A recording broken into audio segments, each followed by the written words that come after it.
اللہ کہتے ہیں جب انسان کو کوئی ٹینشن ہوتی ہے نا گڑ گڑاتا ہے ہمارے سامنے. سارے نیک شریف شرفا قسم کے بنے ہوئے ہوتے ہیں.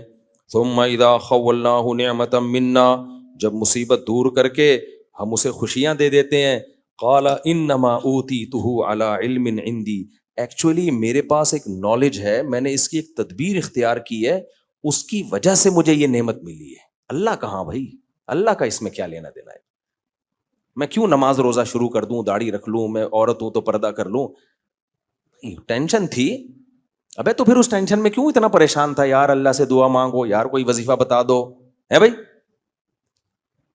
بول دیتا یار یہ تو ٹینشن آئی ہے تو مجھے اللہ سے مانگنے کی بالکل بھی ضرورت نہیں ہے. کیا ہوتا ہے دیکھو, بیمار ہوتے ہیں نا تو وظیفے بھی مانگ رہے ہیں, دعائیں بھی مانگ رہے ہیں, جھاڑ پھونک بھی کروا رہے ہیں, یہ بھی کر رہے ہیں, وہ بھی کر رہے ہیں, اور دل میں خیالات بھی آ رہے ہوتے ہیں یار اللہ ٹھیک کر دے تو اب میں نماز پڑھوں گا انشاءاللہ. جب ٹھیک ہو جاتا ہے, ایکچولی اصل میں ڈاکٹر صحیح نہیں تھا جس سے میں کائنڈلی پہلے علاج کرا رہا تھا, غلط دوا دے دی تھی, اب صحیح دی ہے. ابھی میں نا بہت عرصے بعد اتنا لمبا بیمار ہوا ہوں رمضان میں نا, ورنہ مجھے ہوتا ہے گلا خراب ہوا 2-4 دن میں ٹھیک. یہ بہت کوئی ڈاکٹر نے بتایا کہ وائرل پھیلا ہوا تھا, وہ اٹیک کیا تھا اس نے.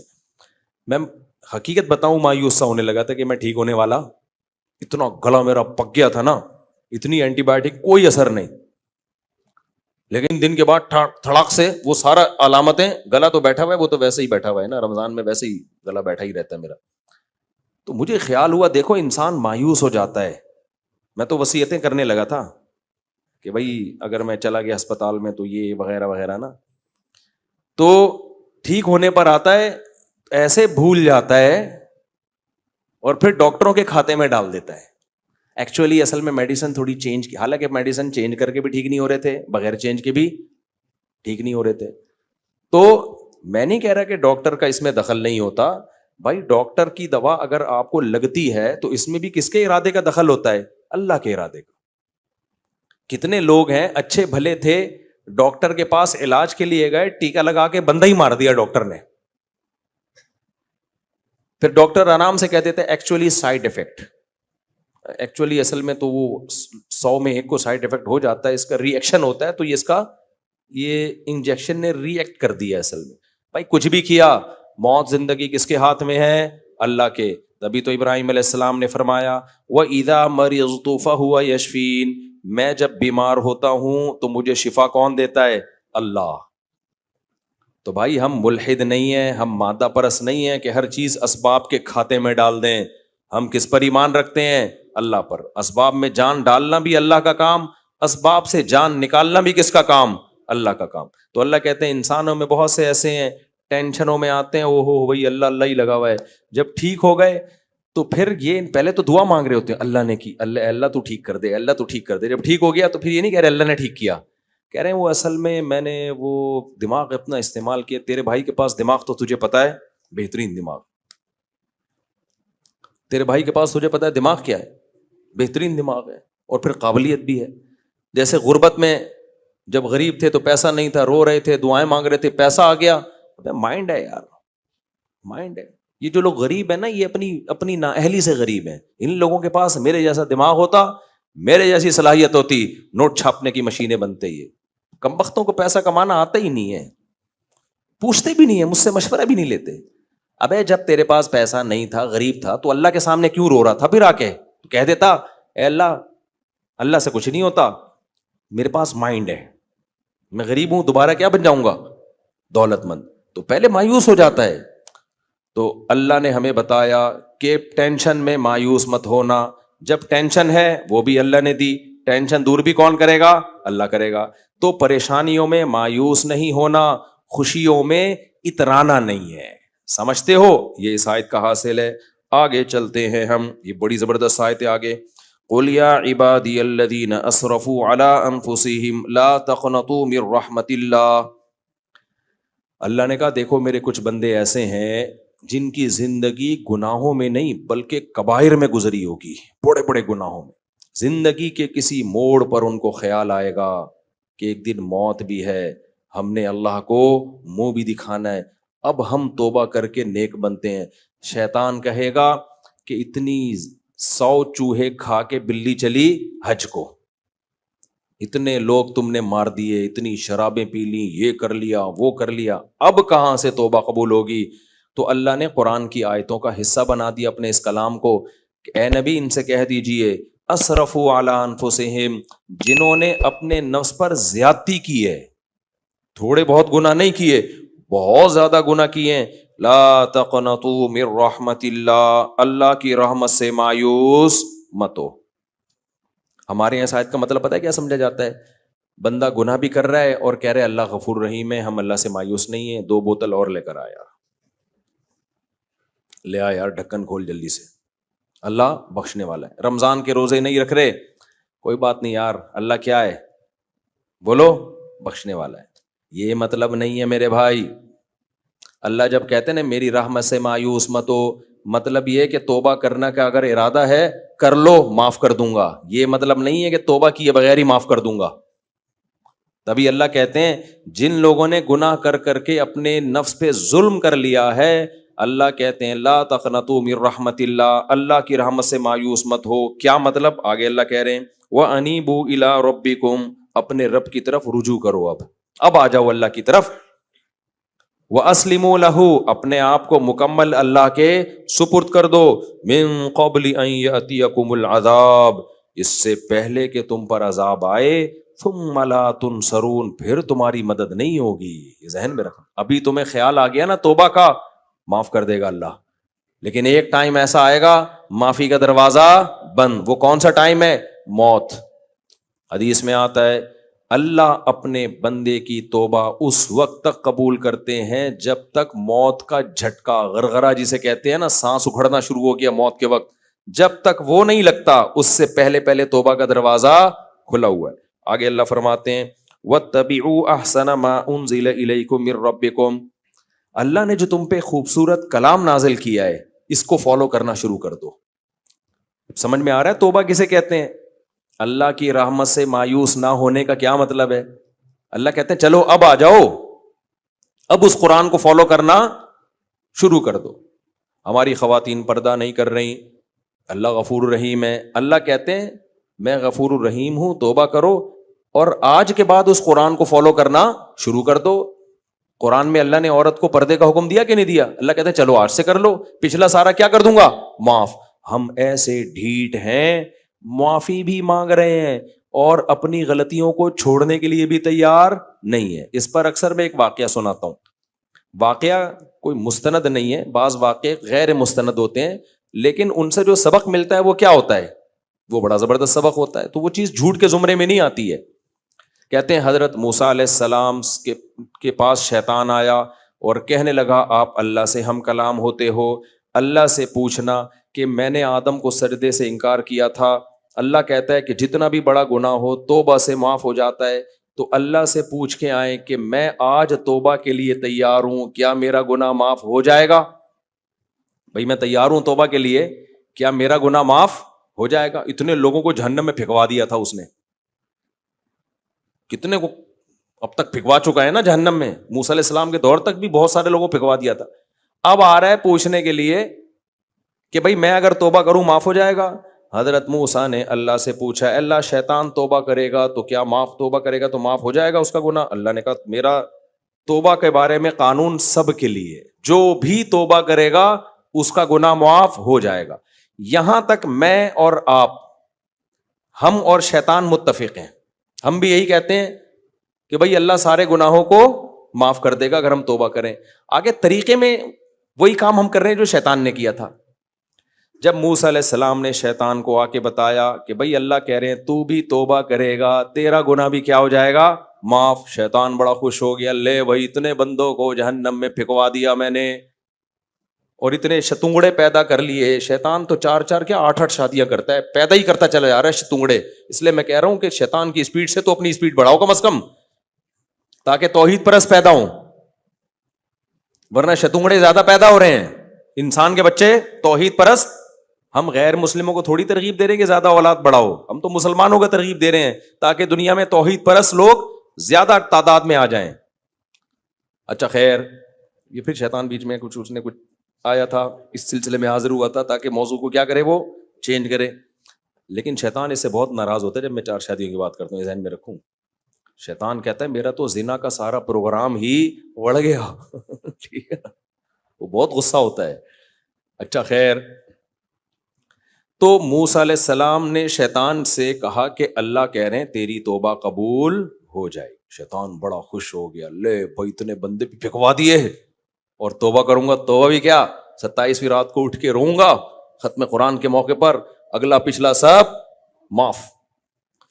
تو شیطان نے کہا کہ اچھا اللہ سے توبہ کا طریقہ پوچھ لیں. شیطان کا مقصد یہ تھا کہ 27ویں رات میں رونا مناسب رہے گا, یا حجر اسود پہ کھڑے چوم کے توبہ مناسب رہے گی, یا ملتزم کی دیواروں سے رخسار لگا کے رونا مناسب رہے گا. طریقہ بتائیں.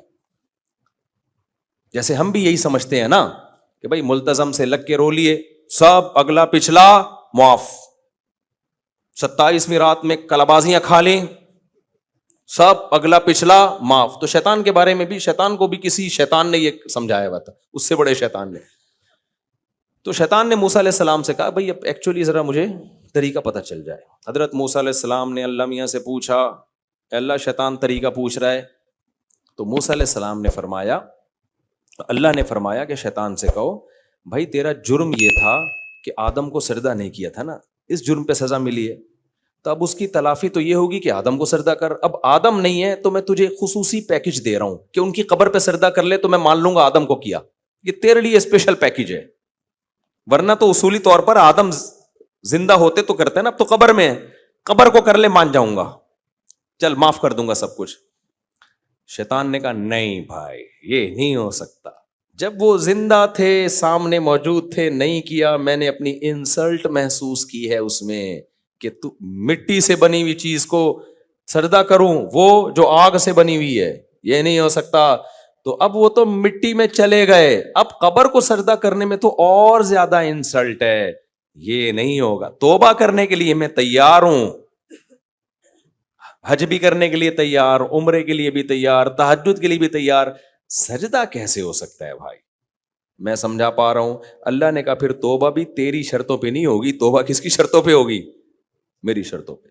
تو ہمارے ساتھ بالکل میرے بھائی یہی حال ہے. لوگ حج کرنے جاتے ہیں, بھائی حج سے پہلے معافی مانگ رہے ہو تو بھائی کہاں سنا سب کچھ معاف کرنا, میں تو نہیں معاف کرتا. کیوں بھائی, تو نے کیا میرے پیسے چرائے ہیں تو پیسے دے واپس لا کے. یار بہنوں سے معافی مانگ رہے ہیں, بھائی کہاں سنا سب. ابے تو اس کی وراثت دے کے جا جو تو نے کھائی ہوئی ہے, سمجھتے ہو؟ ابا کا انتقال کو 20 سال ہو گئے, کروڑوں روپے کے مکان پہ باپ بن کے قبضہ کر کے بیٹھا ہوا ہے, بہنوں کا حصہ روکا ہوا ہے, طارق روڈ کی 6 دکانیں ہیں, بحریہ ٹاؤن کے 4 پلاٹ ہیں. توبہ کرتے رہیں گے, معافیاں مانگتے رہیں گے, حق دینے کے لیے تیار نہیں. آدم کا حق تھا نا کہ ان کو سجدہ کیا جائے جب اللہ نے کہا ہے, شیطان آدم کو یہ حق دینے کے لیے تیار نہیں ہوا. آج بھی یہی ہو رہا ہے, نماز پڑھتے نہیں ہے بھائی. تم نے اللہ کو نماز قضا کر کے ناراض کیا, اب اللہ سے توبہ کرو, معاہدہ کرو, اے اللہ آئندہ میں پابندی سے نماز پڑھوں گا, اور جو چھوٹ گئی ہیں ان کی تلافی کروں گا, میں قضا پڑھوں گا میں ان کی. اس کے لیے تیار نہیں ہیں آپ. تو جب بھائی آپ خود ہی بخشش چاہتے نہیں ہو, خالی پیلی کے بول ہیں آپ کے پاس, آپ نے کسی کا پیسہ دبایا ہوا ہے, 1 کروڑ روپے کھا گئے, آپ دے نہیں رہے, آپ اس کے پاس آ کے کہتے ہو بھائی صاحب معاف کر دو, وہ کہتا ہے یار تو نے 6 مہینے میرے پیسے دبائے, میرے دل پہ آرے چلے ہیں, کھانے کو روٹی نہیں تھی, چل دیر آیا درست آیا, میں معاف کرنے کے لیے تیار ہوں, چل. وہ تو یہ سمجھے گا اب یہ دے رہا ہے پیسے نا, چل یار دے دے, دوں گا تو بھائی ابھی بھی نہیں, دینے کے لیے سلسلے میں تھوڑی آ جاؤں میں. اصل میں ایکچولی عمرے پہ جا رہا تھا تو میں نے کہا سب سے معافی تلافی کر کے جاؤ, کہا کہ یہ تکلف کی ضرورت نہیں ہے, نکلو پتلی گلی سے یہاں. تو ہمارے یہاں عورت پردہ نہیں کر رہی, اللہ سے معافی مانگ رہی ہے, ٹھیک ہے چلو, نہ مانگنے سے تو کچھ تو اللہ کو کسی طرح سے یاد کرو, ایسا نہ وہ استغفار ہی چھوڑ دیں. داڑھی نہیں رکھ رہے لوگ, نماز نہیں پڑھ رہے لوگ, بد نظری نہیں چھوڑ رہے, فحش فلمیں دیکھ رہے ہیں, توبہ کرو بھائی. چھوٹ نہیں رہی, چھوڑنے کی کوشش تو کرو. 100% نہیں ہو رہا, 50% تو کرو, 90% تو کرو, 99% تو کرو, کچھ تو ہمت. آپ نے 1 کروڑ روپے کھائے ہوئے ہیں, باپ سے نہیں نکل رہے, تو کم از کم وعدہ تو کر لو یار, جب ہوگا دے دوں گا. دینے کا تو پروگرام ہی نہیں ہے. آپ کہو یار 1 کروڑ کھا کے بیٹھا ہوں, اب 1 کروڑ نہیں ہے, ہر مہینے 50,000 لے لیا کر, شاید اس کو ترس آ جائے کہ چل یار تھوڑا تھوڑا کر کے دے, یار ہر مہینے 10,000 دے دیا کر, چلو یار تھوڑے تھوڑے, یار چلو 10 بھی نہیں ہے, جب ہوں گے وعدہ کر رہا ہوں میں کوشش کروں گا دینے کی. نہ دینے کا تو نام ہی نہیں لے رہے. سوری, معافی معافی, پاؤں میں گر گر کے رو رہا ہے, معافیا مانگ رہا ہے. وہ کہہ رہے میرے پیسے, کہہ رہے پیسوں کی بات نہیں کرنا مجھ سے, پیسوں کے سلسلے میں تو میں آیا ہوں ہی نہیں. وہ کہہ رہے شاید تیرے پاس ہے نہیں, ختم ہو گئے. ختم ہو گئے یا نہیں ہو گئے یہ میرا مسئلہ ہے, یہ آپ کا مسئلہ نہیں ہے. میں آپ سے معافی مانگتا ہوں, بس مجھے معاف کر دو. وہ کہے گا بھائی یہ ڈرامہ کسی اور کے سامنے جا کے کرو, مجھے کیا تم نے بے وقوف سمجھا ہوا ہے, وہی کہے گا نا. تو ہم یہی کام کس کے ساتھ کر رہے ہیں؟ اللہ کے ساتھ کر رہے ہیں. تو بھائی توبہ کرو گے تو بخشش ہوگی, اب تک جو ہو گیا اس کو چھوڑنے کی کوشش کرو, پھر بخشش ہوتی ہے. آگے اللہ نے دھمکی دی ہے. اللہ فرماتے ہیں ان تقول نفس یا حسرۃ علی ما فرطت فی جنب اللہ. آج اگر توبہ نہیں کی نا, ایک ایسا ٹائم آنے والا ہے جو موت کا وقت ہوگا, اس میں کہو گے ہائے افسوس میں نے اللہ کے بارے میں کیسی غفلت کی, کیسی نافرمانی کی. اس وقت ایڑیاں رگڑو گے تم. ابھی تو زندگی کے مزے ہیں نا, سب کچھ چل رہا ہے, فوج فلمیں بھی دیکھی جا رہی ہیں, لڑکیوں سے گپیں بھی ماری جا رہی ہیں. یہ طاقتیں آپ میں ہر وقت موجود نہیں ہوں گی. آپ جب مرنے لگو گے آپ کو پتا ہے ابھی میری روح نکلے گی اور پھٹے پہ مجھے لٹایا جائے گا, پھر قبر کے اندر لٹایا جائے گا. اتنی موٹی موٹی سلیں رکھ کے ایک سوراخ بھی نہیں چھوڑتے مردے کے لیے کہ تھوڑا سانس ہی لے لے کہیں سے, وہ کوئی روشنی کی جگہ نہیں چھوڑتے. اور جو کہتے ہیں نا ہمارا ٹائم پاس نہیں ہوتا, اصل میں فلمیں ڈرامے دیکھے بغیر, حضرت حکیم اختر صاحب رحمہ اللہ بڑی پیاری بات کرتے تھے. فرماتے تھے ٹائم پاس نہ ہوتا تو قبر میں کیسے پہنچتے. یہ اتنے مردے جو قبروں میں ہیں سب کا ٹائم پاس ہوا ہے تبھی تو پہنچے ہیں. ٹائم رکا ہوا ہوتا تو مرتے ہی نہیں کبھی. ٹائم سب کا پاس ہو رہا ہے, کسی کا نماز پڑھ کے, اچھے کام کر کے, کسی کا سٹے لگا کے, فلمیں دیکھ کے, ڈرامے دیکھ کے, لڑکیوں سے باتیں کر کے. ٹائم میرے بھائی سب کا پاس ہوگا اور اینڈ سب کا ایک جیسا ہونے والا ہے. وہ کیا ہے؟ سب کچھ چھوٹ جائے گا.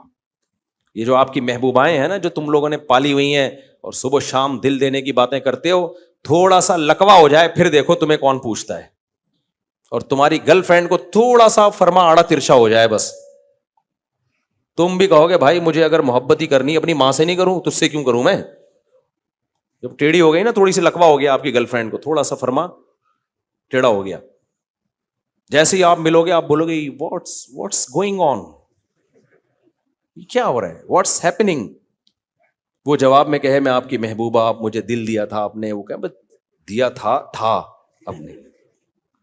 وہ کہ آپ محبت کریں تو آپ جواب میں پتہ کیا ہو گئے, ماں سے نہیں کر لوں جس نے مجھے گود میں پالا ہے, میری نجاستیں صاف کی اس نے راتوں کو اٹھ کے, میرے لیے اتنی قربانیاں دی, اس سے نہیں کر لوں؟ کرنی ہے تو بھائی اس سے کروں گا میں.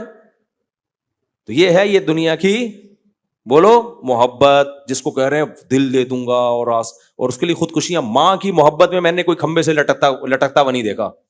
گرل فرینڈ میں لٹک رہے ہیں, نہیں ملی تو لٹک گیا وہاں جا کے, وہاں لٹک گیا, وہاں لالے سے دریافت ہوا اور پھر فخر بھی کر رہا ہوتا ہے. جہنم میں جائے گا. اللہ کہے گا مرنا تو ویسے ہی حرام ہے خودکشی, لیکن ماں پہ, ملک پہ جان دے دیتا, باپ پہ جان دیتا, ماں پہ جان دیتا. تو اس لیے میرے بھائی جو جتنی محبت ہے نا اس کو اتنا ہی رکھو. یہ اللہ نے ایک سیکس کی ایک انسان میں وہ رکھی ہے تاکہ نسل بڑھے, نکاح ہو اور آگے نسل بڑھے. اس سے زیادہ اس کو لفٹ کرانے کی ضرورت نہیں. اور میاں بیوی میں تو پھر بھی پاکیزہ محبت بھی ہوتی ہے. جب یہی شادی میں تبدیل ہوتی ہے محبت مارکیٹ سے شارٹ, ٹھیک ہے, تبھی تو طلاقیں ہوتی ہیں. گرل فرینڈ بوائے فرینڈ والے نکاح اکثر ناکام ہوتے ہیں کیونکہ پہلے جو جذبات ہوتے ہیں شادی کے بعد وہ رہتے نہیں. شادی کے بعد ذمہ داریاں آ جاتی ہیں, ذمہ داریاں پوری کرتے ہوئے آدمی بھی ڈرتا ہے, بیگم بھی ڈرتی ہے. بیگم کہہ رہی پہلے بوائے فرینڈ تھا, سانس نند کا کوئی چکر ہی نہیں تھا. قائد اعظم کے مزار پہ فاتحہ کے بہانے جاتے تھے, ملاقات کر کے آتے تھے, محبت کی باتیں ہوتی تھی اور جو ہے نا وہ انجوائے کر رہے تھے.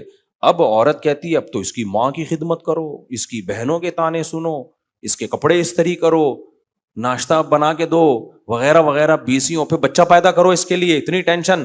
اور مرد بھی یہ کہتا ہے ابے گیس بجلی کا بل بھی میں دوں اور کماؤں بھی میں, آدھا تو کم بخت یہ کھا جاتی ہے. پہلے تو میں دوستوں میں بھی اڑاتا تھا, اب تو سارا یہ کھا جاتی ہے. فوراً دونوں کس کی طرف جاتے ہیں؟ ڈیورس کی طرف. تبھی آپ دیکھ لیں جتنے بھی عظیم انسان ہیں نا، یہ گھروں میں عظیم نہیں ہوتے، ان کے گھروں میں علیحدگی ہوتی ہے۔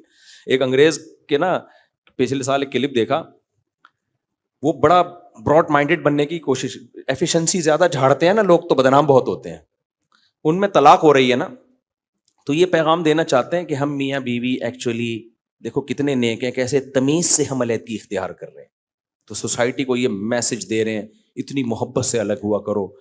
لوگوں نے دبا کے گالیاں دی ہوئی تھی نیچے، کیونکہ ان کی عمر اچھی خاصی ہو گئی، بچہ ہے نہیں۔ لوگوں نے کہا کم بختو، اتنے 8-10 سال تم اکٹھے رہو، ایک بچہ بھی تم، یہ کیا تمہاری محبت تھی یار، ایک بچہ بھی تم سے پیدا نہیں ہوا۔ اب تو الحمدللہ میرے بیان سن کے لوگ آٹو پہ آ گئے ہیں، آٹو پہ نا خود ہی گالیاں دینا شروع کر دیتے ہیں، اور بالکل صحیح کہہ رہے ہو یار، تمہارے اندر اتنی محبت تھی تو چلو ٹھیک ہے تم تمیز سے علیحدگی اختیار کر رہے ہو، لیکن جب کم بختوں تمہارے نسل ہی نہیں ہوگی تو علیحدگیاں ہی ہوں گی۔ میاں بیوی تو شروع میں محبت ہوتی ہے، اس کے بعد وہ اولاد کی خاطر جڑ کے رہ رہے ہوتے ہیں، ان کی محبت چینج ہو جاتی ہے کسی اور محبت میں۔ تو انگریزوں کے ہاں ہوتے ہی نہیں، انہوں نے کہا کم بختوں 10 سال میں تمہارے بچہ پیدا نہیں ہوا، اور کہہ رہے ہم میوچل انڈرسٹینڈنگ سے کیا ہو رہے ہیں الگ ہو رہے ہیں، تو الگ ہی ہونا تھا اور کیا کرنا تھا۔ تو ہم نہیں، پاکستانی نے گالیاں دی تھی، ہمیں کیوں خراب کر رہے ہو، سمجھ رہے ہو کہ نہیں سمجھ رہے؟ چلو اب آگے چلتے ہیں جلدی جلدی۔ تو اللہ نے فرمایا ایک دن ایسا آئے گا کہ موت کا وقت آئے گا اور تم حسرت کرو گے، اور پھر پتہ ہے کیا کہو گے، لو ان اللہ ہدانی لکنت من المتقین، اللہ پہ الزام ڈال دو گے، اے اللہ تو اگر مجھے ہدایت زبردستی دے دیتا نا تو آج میں بھی جنت میں جا رہا ہوتا۔ یہ موت کے وقت انسان کی کیفیت ہوتی ہے، بلی کس پہ ڈال رہا ہے؟ اللہ پہ۔ اللہ تو زبردستی بھی تو مجھے انسان کا بچہ بنا سکتا تھا نا۔ پھر جب دیکھے گا نا عذاب نہیں ٹل رہا، پھر پتہ ہے کیا کہے گا، او تقول حین تر العذاب، جب عذاب اپنی آنکھوں سے دیکھے گا، لو ان لی کرۃ فاکون من المحسنین، کہے گا اے اللہ ایک دفعہ دنیا میں جانے کی مہلت دے دے، میں صرف صالح نہیں بنوں گا، محسن بنوں گا۔ محسن کا مطلب اتنا اچھا عمل کر کے آؤں گا نا کہ میرا شمار نیک لوگوں میں نہیں محسنین میں ہو۔ احسان کہتے ہیں کسی بھی عمل میں ایکسیلنسی پیدا کر دینا۔ جب میں آؤں گا نا، یعنی اللہ سے کہے گا دوبارہ دنیا میں بھیج دے مجھے، مہلت دے دے، میں اتنا اچھا عمل کروں گا نا کہ تو یہ نہیں کہے گا گڈ، تو کہے گا ایکسیلنٹ، ایک دفعہ مہلت دے دے۔ یہ کیفیت انسان کی ہوگی کب؟ موت کے وقت۔ لیکن اللہ فرماتے ہیں بلا قد جاءت کا آیاتی، اللہ کہتے ہیں کیوں نہیں بھائی، مہلتیں بڑی ملی ہیں تجھے، میرے پاس تیرے پاس میری نشانیاں آئیں، میں زمین سے نباتات کو پھاڑ کے تناور درخت بناتا رہا، بیج اور دانے گٹلی کو پھاڑ کر آسمان سے بارشیں برساتا رہا، تو پیدا ہوا، پیدا ہوتے ہی تیری ماں کی چھاتیوں میں نے دودھ پیدا کر دیا، سوکھا چارہ تو جانوروں کو کھلاتا تھا، اس سے چکنا گاڑا دودھ نکلتا ہوا دیکھ رہا تھا، میری قدرت کے سارے کمالات دیکھے، تو نے موسیٰ کے واقعے بھی پڑھے، تو نے عیسیٰ کے واقعے بھی پڑھے، تو نے سلیمان اور داؤد کے واقعات بھی پڑھے، تو نے محمد صلی اللہ علیہ وسلم کی سیرت بھی پڑھی۔ اولم نعمرکم ما یتذکر فیہ من تذکر وجاءکم النذیر، اللہ کہیں گے کیا میں نے تجھے اتنی عمر نہیں دی تھی کہ تجھے نصیحت حاصل ہو جاتی؟ ٹائم شارٹ تھا تیرے پاس، کیا سوچنے کا موقع ہی نہیں ملا؟ اس لیے یہ عذر اللہ کے ہاں نہیں چلے گا۔ اس لیے میرے بھائی موت سے پہلے پہلے انسان کے بچہ بن جائے نا، اس میں فائدہ ہے۔ اور موت کا کوئی پتہ نہیں ہے، بعض دفعہ شیطان کہتا ہے چلو ابھی تو ہم جوان ہیں، تھوڑا اس کو کیا کر دیں، ہم ڈیلے کر دیں، موت کا پتہ نہیں ہے۔ اور ایک بات یاد رکھو، جب آپ گناہوں سے بچتے ہو نا، صرف آخرت میں فائدہ نہیں ہوتا، دنیا میں نقد انعام ملتا ہے۔ خوش زندگی صرف ان لوگوں کی ہوتی ہے جو برائیوں سے بچتے ہیں، اور جو برائیاں کرتے ہیں نا ان کی خوشی کی مثال پتہ ہے کیسی ہے؟ جیسے چرسی اور ہیروئنچیوں کو خوشی ہوتی ہے نشہ کرتے ہوئے، تھوڑی دیر کی خوشی ہے جب تک سٹا لگا رہے ہیں، اس کے بعد جتنے ڈپریشن میں چرسی اور ہیروئنچی ہوتے ہیں نا۔ کل ہمارے ایک دوست نے آئس والوں کا قصہ سنایا، ماں باپ نے اپنے بچے کو کمانے کے لیے دبئی بھیجا، وہ عیاشیوں میں لگ کے آئس پینے لگا۔ اب مجھے نہیں پتا ایسے پیتے ہیں آئس، کوئی آئس والا مذاق نہ اڑائے، بس کو یوں نہیں پیتا، مجھے کیا پتا کیسے پیتے ہیں، میں نے تو کبھی دیکھا، اللہ نہ ہی دکھائے تو اچھا ہے۔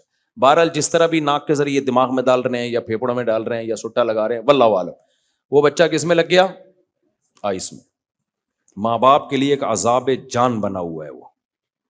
جب اس کو نشہ نہیں ملتا توے اٹھا اٹھا کے مارتا ہے گھر میں کسی کا سر پھاڑ دیا, ماں سے بدتمیزی کر رہا ہے, ماں سے لڑ رہا ہے. جب پیسے ختم ہو گئے تو اب گھر کی چیزیں اٹھا اٹھا کے بیچ رہا ہے, ماں پریشان ہے. مولانا شریف تھانوی رحمۃ اللہ فرمایا کرتے تھے, نافرمان اولاد نا انگلی کی طرح ہے جس میں تکلیف دے انگلی, نہ آپ کاٹ سکتے ہو اور نہ آپ رکھ سکتے ہو. کیا کریں اس اولاد کے ساتھ؟ گھر کا سارا سامان بیچ دیا, فائلیں اٹھا کے گھر کی رکھ کر آ گیا, گروی پیسے چاہیے ہم, لیکن اس سے نشہ نہیں چھوٹ رہا. صاف کہہ رہا ہے بھائی میں کیسے چھوڑوں اس کو. تو لوگ کیا کرتے ہیں, بے وقوف آدمی دیکھے گا جب آئس پی رہا ہے نا تو دیکھیں گے یار کتنا سکون میں ہے یار, اصل عیاشی تو کس کی ہے؟ ان لوگوں کی ہے. ابے اصل عیاشی ان کی ہوتی تو یہ ایسی ڈپریشن میں نہ خود جاتے نہ توے سے لوگوں کا سر پھاڑتے. تو جتنے گناہ ہیں, زنا کا نشہ, آپ کیا سمجھتے ہو زنا کرنے والا عیاشی کرتا ہے؟ اپنی عیاشیوں کو آگ لگا دیتا ہے زنا کرنے والا, کیونکہ اس کو جو ٹھڑک پیدا ہو چکی ہوتی ہے نا, اس کو اگر ہر دوسرے دن کوئی طوائف نہ ملے اس کا دماغ خراب ہوتا ہے, وہ پاگل ہوتا ہے. شادی والا آدمی اپنی بیویوں میں مطمئن, اس کو یہ ٹھڑک نہیں ہوتی, وہ بے سکونی کی طرف جاتا نہیں ہے. جیسے جو آدمی شہد کھاتا ہے, دودھ پیتا ہے, کیا اس میں ٹھڑک پیدا ہو جاتی ہے؟ جس دن شہد نہ ملے بے ہوش ہو رہا ہے وہ. بھائی جس دن شہد نہیں ملے گا کھجور کھا لے گا, کیا خیال ہے؟ کھجور نہیں ملے گی گڑ کھا لے گا, گڑ نہیں ملے گا لڈو کھا لے گا, لڈو نہیں ملے گا ایک دن صبر کر لے گا, چلو یار کل کھا لیں گے ہم. لیکن جو نشے کے عادی ہوتے ہیں وہ پاگل ہو جاتے ہیں, ڈپریشن میں جاتے ہیں. تو گناہ ایک نشہ ہے, یہ نیچرل, یہ لذت حاصل کرنے کا نیچرل طریقہ نہیں ہے. دودھ نیچرل ہے, شراب نیچرل نہیں ہے. دودھ پینے والے کو دودھ نہ ملے ڈپریشن میں نہیں جائے گا, شراب پینے والے کو شراب نہ ملے پاگل ہو جائے گا وہ.